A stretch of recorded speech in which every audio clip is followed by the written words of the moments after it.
guys, so I wanted to welcome you to the course. This is for complete beginners. So if you are experienced, you played already, then it's going to be beyond you.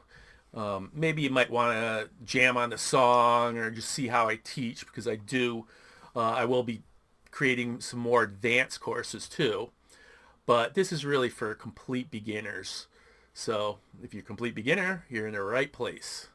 What we're going to be doing is we're going to be going over the guitar parts, how they work, the names of the strings, how to keep timing, and then we're going to work up towards a song at the end. It's a sort of just a little mini song, like verse chorus kind of thing, but there'll be full band backing tracks with guitars, bass, drums, and then there'll be also some other smaller musical examples. So there'll be some more playing in this than just the one song. But yeah, it should be pretty fun.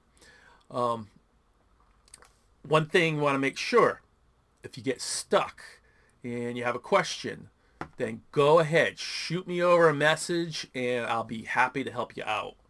Yeah, don't get stuck and give up. Yeah, get a hold of me, and I will definitely help you out. So I guess that's about it for this. Um, yeah. So go ahead, dig in, and we will see you in the first lesson.